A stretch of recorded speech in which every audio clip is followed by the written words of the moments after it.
नमस्कार दोस्तों, आज के हमारे इस वीडियो में हम आपके लिए सफला एकादशी की व्रत कथा लेकर आए हैं। एक समय की बात है जब महाराज युधिष्ठिर भगवान श्री कृष्ण से अत्यंत महत्वपूर्ण प्रश्न पूछते हैं। हे जनार्दन, पौष मास के कृष्ण पक्ष में कौन सी एकादशी आती है और किस प्रकार इसका पालन करना चाहिए? कृपया इस बारे में मुझे बताएं।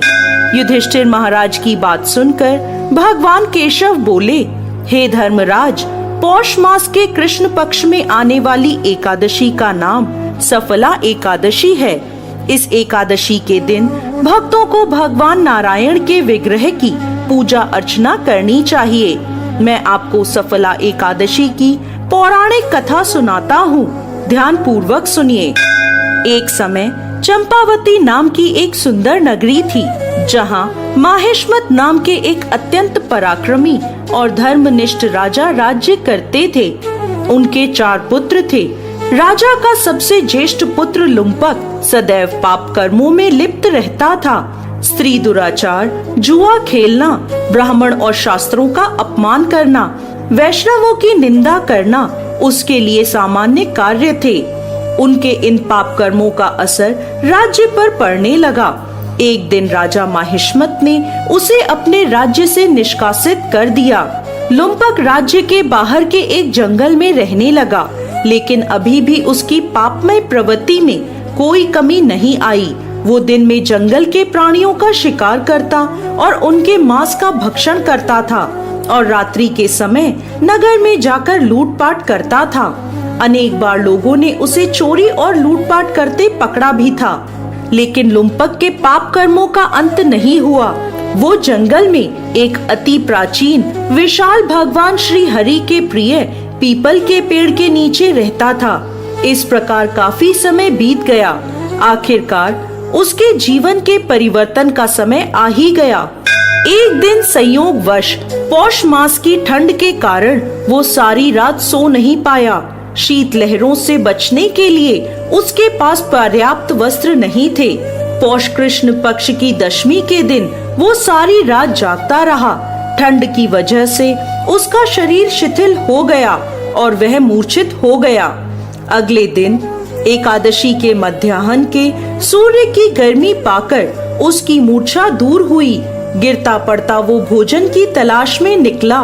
पशुओं को मारने में असमर्थ था, अतः पेड़ के नीचे गिरे हुए फल उठाकर वो वापस उसी पीपल के वृक्ष के नीचे आ गया।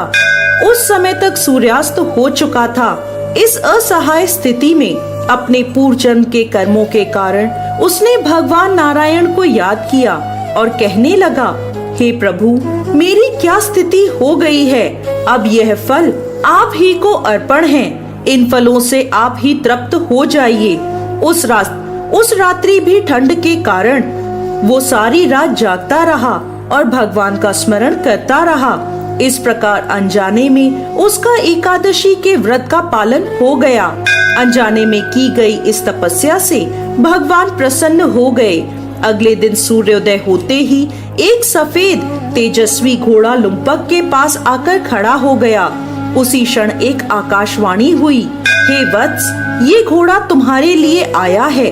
भगवान नारायण की असीम कृपा और सफला एकादशी का नियम पूर्वक पालन करने के कारण तुम्हारे समस्त पाप नष्ट हो गए हैं। अब तुम इस घोड़े पर सवार होकर अपने पिता के पास अपने नगर में वापस चले जाओ। तुम्हारा राज्य तुम्हें वापस मिल जाएगा। ऐसी आकाशवाणी सुनकर वह गदगद हो गया।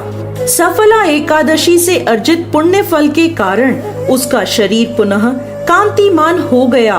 उसी क्षण वो अपने राज्य को वापस आया और अपने पिता से क्षमा याचना करने लगा और उन्हें सारा वृत्तांत कह सुनाया। उसके पिता ने जब उसे समस्त सद्गुणों से युक्त देखा तो वह अत्यंत प्रसन्न हुए और लुम्पक को राज्य का कार्यभार संभलाकर वो वन को तपस्या के लिए चले गए। इस प्रकार लुम्पक ने अपने राजकुमार होने के सभी दायित्वों को निभाया। अपने पिता के पद चिन्हों का अनुसरण करते हुए वो अपने देह को त्यागने के बाद वैकुंठ लोक को प्राप्त हुआ। कथा समाप्त करते हुए भगवान श्री कृष्ण कहते हैं, हे राजन, जो व्यक्ति सफला एकादशी की इस कथा का श्रवण या पाठन करते हैं, उन्हें राजसूय यज्ञों का पुण्य फल प्राप्त होता है। उनके समस्त कष्ट नष्ट हो जाते हैं और अंत में वैकुंठ को वो प्राप्त करते हैं। जय श्री हरि विष्णु।